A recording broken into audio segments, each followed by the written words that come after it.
por ejemplo, se van a modificar los grandes glaciares. Aquí yo continuamente veo noticias sobre los glaciares argentinos, que cada vez están con menos nieve, ¿sí?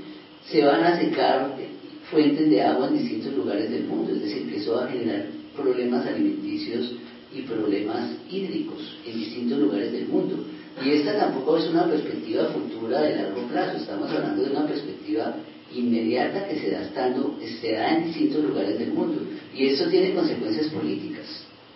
Gran parte de las guerras que se están librando en muchos lugares del mundo no solamente quieren controlar el petróleo, que tiene que ver con el primer tipo de crisis, la crisis energética, sino que también están por controlar grandes reservas de agua en aquellos lugares donde hay importantes reservas de agua, como sucede por ejemplo en Libia. Eso es algo que no se menciona. En gran parte del territorio de Libia y otros países del norte de África hay una importante reserva hídrica. Eso es bueno tenerlo en cuenta, como hay una importante reserva hídrica también en estos lados, con el acuífero guaraní. Y justamente entonces el tercer tipo de crisis es la crisis hídrica. Generalmente a uno le dicen que hay dos tipos de recursos: recursos naturales renovables y recursos naturales no renovables, y que los recursos naturales renovables se pueden, digamos, conservar o reproducir, y eso se dice con referencia al agua. Pero al paso que vamos, también algunas personas hablan de un pico del agua, así como hay un pico del petróleo, es decir, un punto máximo a partir del cual luego se sucede el declive. Lo mismo se plantea con relación al agua, que el agua, debido al despilfarro por parte de las clases dominantes del mundo, está convirtiéndose en un recurso no renovable. Recordemos al respecto que el agua dulce del mundo tan solo representa el 3% del agua que hay, es decir, que el 97% es agua salada. De ese 3% hay una desigualdad de clase en el aprovechamiento del agua. Entonces, por ejemplo, hay lugares de los Estados Unidos que tienen problemas de abastecimiento hídrico por distintas circunstancias, por la contaminación de las aguas existentes, contaminación producida, por ejemplo, por las industrias, por la existencia de campos de golf y de piscina típico del modo americano de vida, por el uso intensivo del agua, por ejemplo, en la industria microelectrónica, en la producción de automóviles. De tal manera que hay lugares en los Estados Unidos en donde hay problemas de abastecimiento hídrico. Y muchos de los planes de los tratados de libre comercio, como el famoso Plan Puebla-Panamá, Plan Puebla-Panamá-Putumayo en Colombia, o Plan Puebla-Panamá-Putumayo-Patagonia en la Argentina, están relacionados directamente con la preocupación por parte de los Estados Unidos para llevar agua de distintos lugares de América Latina hacia los Estados Unidos, e incluso para usar parte de la tubería existente para llevar petróleo o para llevar gas. Una sea sustituida para llevar agua de Mesoamérica, del norte de Colombia, de la Amazonía, o de acá, de estas tierras del acuífero guaraní, hacia los Estados Unidos. Ese es un proyecto que están dando, y en gran medida los tratados de libre comercio entre los Estados Unidos y América Latina buscan asegurarse el control de importantes fuentes de agua. Eso no se puede, digamos, perder de vista. Esta es una crisis entonces que también está, digamos, al orden del día, y que tiene que ver no solamente con la supervivencia de la humanidad, sino con la supervivencia de otras especies vivas. Y aquí se desprende una cosa: desde hace unos años estamos asistiendo a la privatización y a la mercantilización del agua. Es decir, que el agua dejó de ser un bien común para convertirse en una mercancía, en un bien privado.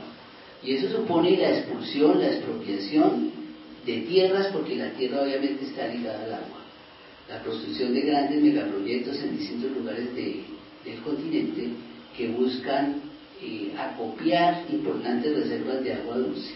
Ese es un elemento que no se puede perder de vista, y en torno al cual se desprenden grandes desigualdades sociales que plantean, digamos, un escenario de lucha por la defensa de los recursos hídricos. Y les voy aquí a hablar de un ejemplo muy concreto. Hay un ecosistema muy particular que existe en muy pocos lugares del mundo, que es el llamado ecosistema de los páramos. Hay páramos en muy pocos lugares del mundo. Uno de los países que tiene el privilegio de tener páramos es Colombia. Y en Colombia se encuentra el páramo más grande y más importante del mundo, que es el páramo de Sumapaz, en el centro oriente del territorio colombiano.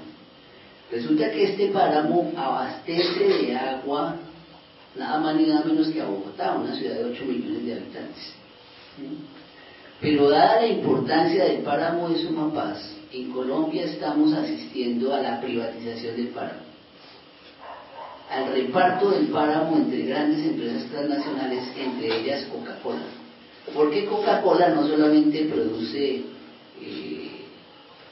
refrescos o gaseosa chatarra, gaseosa basura, ¿sí? Bueno, gaseosa basura es una tautología, ¿no? Sí, toda gaseosa es basura, ¿sí? Sino que además uno de los negocios potencialmente que más ganancia le producen a la Coca-Cola y a la Pepsi-Cola es la privatización del agua, la venta de agua embotellada. Eso es algo que se está presentando también recientemente. Ese es un proceso que no tiene ni 15 años en el mundo. La venta a escala universal y masiva del agua como una mercancía. Entonces, por supuesto, si el agua se ha convertido en una mercancía que se compra y se vende, es porque es un negocio muy rentable, pero ¿quiénes ganan y quiénes pierden en ese proceso? Esa es una pregunta que yo creo que hay que dejar planteada, porque con relación a esto también se van a realizar y se están realizando importantes luchas e importantes movilizaciones en distintos lugares del mundo, ¿sí?